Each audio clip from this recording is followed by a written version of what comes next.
মুসলিম ধর্মাবলম্বীদের অন্যতম পবিত্র ধর্মীয় উৎসব ঈদুল আজহা আজ যথাযোগ্য মর্যাদায় পালিত হচ্ছে। আগরতলা সহ রাজ্যের বিভিন্ন প্রান্তে সকাল থেকেই ধর্মপ্রাণ মুসলমানরা নতুন জামা কাপড় পরিধান করে ঈদের নামাজ আদায়ে অংশ নেন। আগরতলা কেন্দ্রীয় ঈদগাহ মুসলিমের সমাগমে ঈদের আনন্দে মুখর হয়ে ওঠে গোটা এলাকা। ধর্মীয় রীতি মেনে সকাল সকাল ঈদের নামাজ আদায় করেন মুসলিমরা। নামাজ শেষে একে অপরের সঙ্গে কোলাকুলি করে ঈদের শুভেচ্ছা বিনিময় করেন সবাই।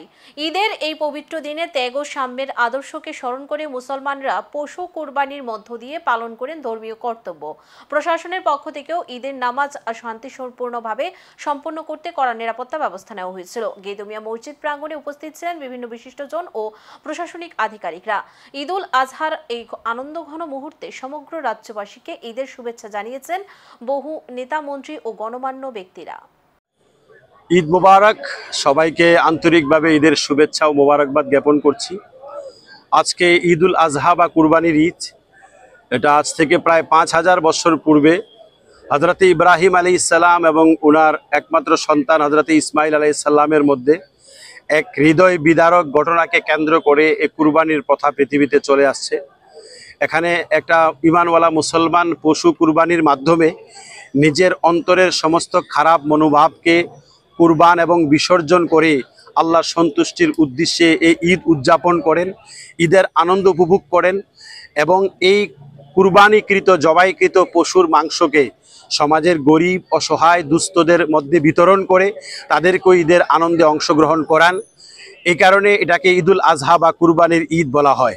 আন্তরিক প্রীতি, শুভেচ্ছা, প্রাণ ভরা ভালোবাসা জানাই গোটা রাজ্যবাসী, সকল ধর্মাবলম্বী জাতিগোষ্ঠীর জনগণকে।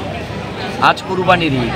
কুরবানি মানে একটি পশুকে জবাই করাই শুধু শেষ কথা নয়। এই কুরবানির ঈদে প্রত্যেকটা মানুষ, যারা আমরা ইসলাম ধর্মকে যারা বিশ্বাস করি, যারা এই আজকের এই ঈদের দিনে আমরা বিশ্বাস করি, শুধু একটা পশু জবাইয়ের মাধ্যমে আমরা নিজেদের মধ্যে যে হিংসা বিদ্বেষ আছে আমাদের মধ্যে মনের মধ্যে, সেগুলোকে আমরা ত্যাগ করতে চাই। তাই আপনাদের মাধ্যমে গোটা রাজ্যে সকল ধর্মাবলম্বী মানুষের কাছে একটাই বার্তা দিতে চাই, এই খুশির ঈদ শুধু মুসলিম ধর্মাবলম্বী জনগোষ্ঠীর মধ্যেই সীমাবদ্ধ থাকুক সেটা আমরা চাই না।